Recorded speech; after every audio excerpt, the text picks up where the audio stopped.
यहाँका वडा अध्यक्ष विश्वनाथ भगतले 2 कार्यकालमा के प्रगति गर्नुभयो त वडा नम्बर 9 मा? 8 सालमा निकै परिवर्तन भइरहेको छ। यो बाटोघाटो जुन यसको कायापलट नै भएको छ 9 नम्बर वार्डमा। ज्येष्ठ नागरिकलाई घर दैलोमा गएर चाहिँ चेक जाँच गराएका छौँ। मेयर साहबले लागि परेको छ सफाको लागि, उज्यालोको लागि, सफाको लागि उहाँले विशेष पहल गर्नुभएको छ। त्यो 3 कार्यकालमै नेपाली काङ्ग्रेसको प्रतिनिधि भएर नै म काम गरिरहेको छु। मेरो तेस्रो कार्यकाल हो। आधारभूत स्वास्थ्य केन्द्रले जुन गरिरहेको छ अहिले पुरा हामीले वार्ड नम्बर 9 लाई समेटा जस्तो सुकै काम लिएर आउनुहुन्छ भने म आफ्नो टाइम नहेरिकन उहाँहरूको काममा म सरिक भएर उहाँलाई हातमाले गरेर उहाँहरूको काम गर्दै आइरहेको छु। वार्ड नम्बर 9 कै अन्तर्गत पर्ने एउटा सानो खालको हस्पिटल बनाउने सोच लिएको छु। पार्टीले मलाई कहाँ उपयुक्त सम्झिन्छ त्यो ठाउँमा राख्नुहुन्छ भने म पार्टीको निर्णय बमोजिम काम गर्छु। वडावासी त वास्तवमा मलाई धेरै नै माया गरेछ। तब न 3 कार्यकाल उहाँले यही वडामा चाहिँ हामीले विजय गराएर ल्याउनु भएको छ। आदरणीय दर्शकबिन, यतिखेर हामी विराटनगर महानगरपालिकाको वडा नम्बर 9 को कार्यालयमा आएका छौँ। यहाँका वडा अध्यक्ष विश्वनाथ भगतले 2 कार्यकालमा के प्रगति गर्नुभयो त वडा नम्बर 9 मा र यहाँनिर के कस्ता चुनौतीहरू छन् लगायतका विषयमा हामीले उहाँसँग कुराकानी गर्न गइरहेका छौँ। परिवर्तन यसो देख्दाखेरि 8 सालमा निकै परिवर्तन भइरहेको छ। यो बाटोघाटो जुन यसको कायापलट नै भएको छ 9 नम्बर वार्डमा। अर्को कुरो विकास निर्माणमा त धेरै परिवर्तन तपाईँ आफै पनि हेर्न सक्नुहुन्छ। विराटनगरमा यो 8 सालभित्र जुन जनप्रतिनिधि आएर कस्तो कायापलट भएको छ। बाटोघाटोको बत्तीहरूको हरेक चिजमा चेन्जिङ आएको छ। विराटनगर नै चेन्ज भएको छ भनौँ न हामीले। वडा नम्बर 9 ले मेन फोकस गरेको चाहिँ के लाग्यो? स्वास्थ्य, शिक्षा, सडक, पूर्वाधार, खानेपानी सब चिजमा फोकस गरेको छ वडा नम्बर 9 ले। पूर्वाधारमा पनि धेरै कामहरू भइसकेका छ। स्वास्थ्य शिक्षामा पनि हामी काम गर्दैछौँ। अहिले शिक्षामा चाहिँ के कामहरू भइराखेका छन्? शिक्षामा हामी अब पिछडा वर्गको भाइहरूलाई बोलाएर चाहिँ पिछडा वर्गका मान्छेहरूलाई खोजी हामीले यहाँ आफू वडाको उबाट पनि हामीले एडमिसन गराएर पढाउन लगाएका छौँ भाइ बहिनीहरूलाई। हाम्रो स्कुलमा यहाँ धेरै प्राइभेट स्कुल पनि छ र हाम्रो एउटा मात्रै आधारभूत स्कुल छ सरस्वती माध्यमिक विद्यालय। उसलाई पनि हामीले निरन्तर वडाको बजेटबाट पनि उसको लागि हामीले प्रोग्रेस गर्नको लागि चाहिँ उसको इक्विपमेन्ट बनाउनको लागि त्यो काम चाहिँ गराइरहेका छौँ हामीले। त्यहाँभन्दा अरू पनि केही विकासहरू भएको छन् शिक्षा क्षेत्रलाई लिएर? शिक्षा क्षेत्रमा त अहिले हामीले भर्खरै उहाँको सरस्वती माध्यमिक विद्यालयमा पनि अहिले एउटा 15-12 लाख रुपियाँ बराबरको एउटा टोयलेट पनि निर्माण गर्न लगाएको छौँ। वडाकै बजेटबाट ट्रस्टहरू पनि बनाउन लगाएको छौँ पहिले पनि।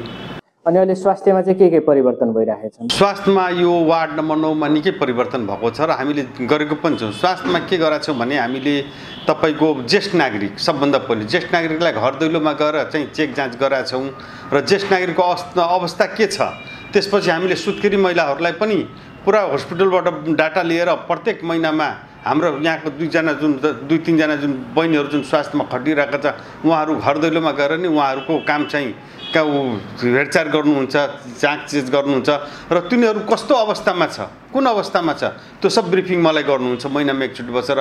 त्यस्तै हामीले बालबालिकालाई पनि पहिलो प्राथमिकतामा राखेर काम गर्दैछौँ। जति पनि खोपहरू छ यहाँ महानगरपालिकाबाट जुन आधारभूत स्वास्थ्य केन्द्रले जुन गरिरहेको छ अहिले पुरा हामीले वार्ड नम्बर 9 लाई समेटा छौँ आधारभूत केन्द्रमा। फुटपाथ व्यवस्थापनमा अलिकति समस्या देखिन्छ। यो व्यवस्थापन कहिले हुन्छ? फुटपाथ समस्या त हामीले पहिले पनि विगतमा पनि कडा रूपले प्रस्तुत भएकै थियौँ। तपाईँहरूलाई अवगतै छ त्यो पार्किङ र फुटपाथको लागि पनि अहिले पनि हामीले गर्छौँ। एउटा मात्रै के छ भने गुद्री रोडमा बेलुका चाहिँ अलिकता छ, नत्र अरू ठाउँमा त प्राय सब भइरहेकै छ। गुद्री रोडमा चाहिँ अलिकता हामीले विशेष निगरानी गर्नुपर्ने छ। समग्र महानगरकै अहिले सडक विस्तार लगायत विकासमा कायापलट भएको देखिन्छ तर फोहोरले चाहिँ गिज्जाइरहेको छ। होइन, फोहोरले पनि गिज्याएको छैन। यो कुरो तपाईँलाई म डिबेट गर्छु। कहाँनिर फोहोरले गिज्याएको छ ल भन्नुहोस् त। पहिलेको र सफाइ र अहिलेको सफाइमा कतिको फरक छ भन्नुहोस् त। जमिन आसमानको फरक छ। अहिले तपाईँ पहिले ठाउँमा फोहोरको ढुङ्गुर हेर्नुहुन्थ्यो, अहिले हामीले कहाँ हेरेका छौँ? अहिले विराटनगर एकदम सफा छ। मेयर साहबले लागि परेको छ सफाको लागि, उज्यालोको लागि, सफाको लागि उहाँले विशेष पहल गर्नुभएको छ। विशेष प्याकेज नै राखेर काम गर्दै हुनुहुन्छ। होइन फोहोर पहिलाभन्दा धेरै हटिसकेको चाहिँ हो, तर मजाले हटिसकेको छैन। सडकको छेउछेउमा फोहोरहरू अझै पनि देखिराखेकै छ। सधैँ यो निस्किने चिज हो, एक दिन मात्रै सब निकालेर साइड गर्नुपर्ने भएन, सधैँ निस्किने चिज हो यो, डेलीको। र कहिलेकाहीँ हामीले पनि काम गर्दा गर्दा कतै उठाउँदाखेरि कहिलेकाहीँ मिस्टेकले छुट हुन्छ, त्यो म एक्सेप्ट गर्छु। तर फोहोरमा चाहिँ हामीले विजय प्राप्त गराएको छौँ। फोहोरलाई चाहिँ सब जथाभावी फोहोर चाहिँ अलिकति प्लास्टिकका टुक्रा टाक्रीहरू फ्याँकिराखेकै हुन्छ, सडकको छेउछाउमा छ। त्यसलाई व्यवस्थापन गर्न सकिन्छ होला नि त। सडकको छेउछाउमा चाहिँ डस्टबिनहरू राखेर दोकानेहरूलाई, त्यहाँ दोकानका मान्छेहरूलाई चाहिँ डस्टबिन राख्नु भनेर सडकलाई सफा राख्न सकिन्छ होला नि। यो भएन नि त महानगरमा भएको छ त्यस्तो। तपाईँलाई त्यस्तो लागिरहेछ। हामीले प्रत्येक पसल सरसफाइको ग्राहक हो। हरेक पसलमा उहाँहरूको आफ्नै डस्टबिन राख्नुहुन्छ र प्रत्येक बिहान जुन गाडी जुन निस्किन्छ त्यसमा उहाँहरूले फोहोर दिनुहुन्छ सधैँको लागि। पसलेहरूले पनि फोहोर बाहिर फाल्दैन।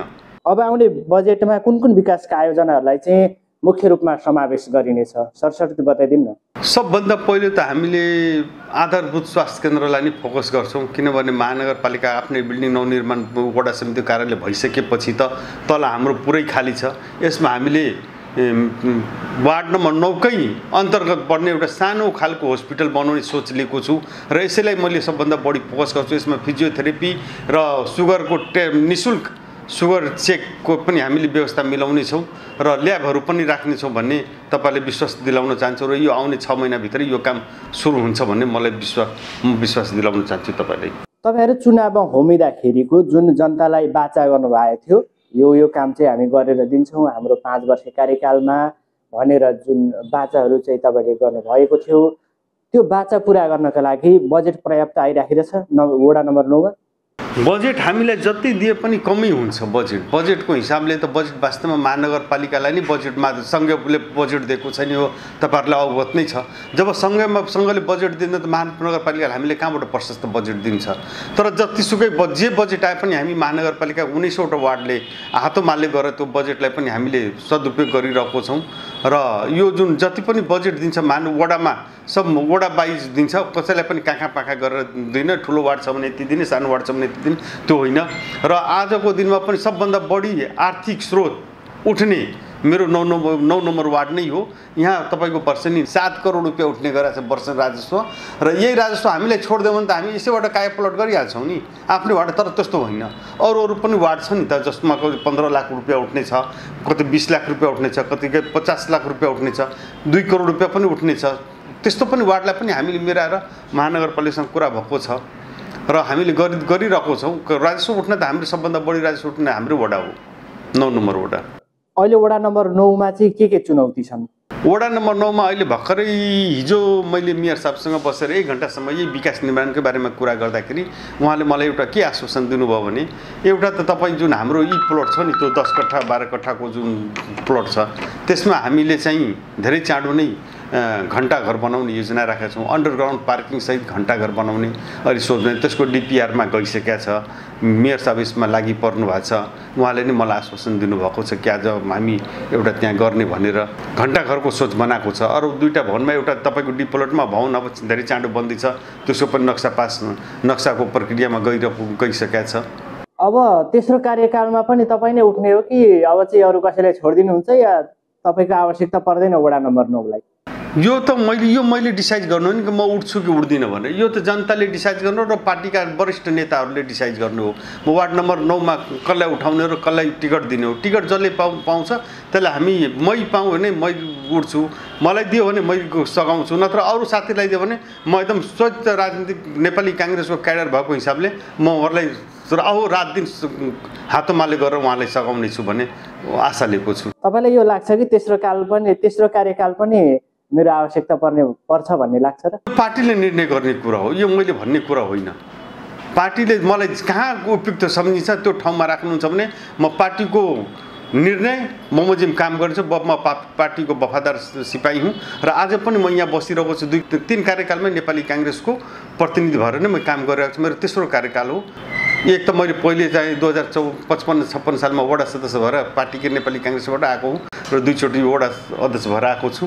अन्त्यमा वडावासीलाई के भन्न चाहनुहुन्छ? वडावासी त वास्तवमा मलाई धेरै नै माया गरेछ। तब न 3 कार्यकाल उहाँले यही वडामा चाहिँ हामीले विजय गराएर ल्याउनु भएको छ र अगाडिको दिनमा पनि उहाँहरूले माया गर्छ भन्ने विश्वास लिएको छु। र उहाँहरूको म के भन्न चाहन्छु भने तपाईँकै मिडिया मार्फत म के भन्न चाहन्छु, उहाँहरूले जस्तो सुकै काम लिएर आउनुहुन्छ भने म आफ्नो टाइम नहेरिकन उहाँहरूको काममा म सरिक भएर उहाँहरूले हातमाले गरेर उहाँहरूको काम गर्दै आइरहेको छु। र उहाँहरूले म प्रति विश्वस्त पनि हुनुहुन्छ कि विश्वनाथ भगतले मेरो उहाँलाई चित बुझ्दो काम मैले दिएको छु भन्ने विश्वास छ मलाई। समय र जानकारीको लागि यहाँलाई धेरै धेरै हस् त, धन्यवाद।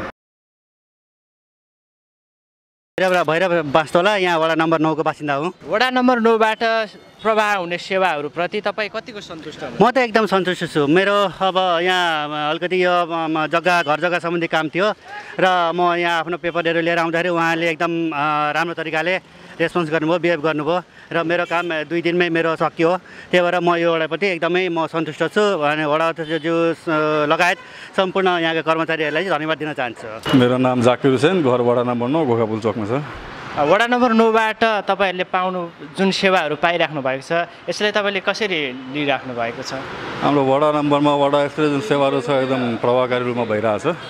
छिटो छरितो रूपमा कसैलाई कुनै किसिमको दुःख बाधा कुनै समस्या छैन सम्म चाहिँ हामीले थाहा पाएअनुसार हाम्रो वडा अध्यक्षज्यूको नेतृत्वमा राम्रै कामहरू भइरहेछ।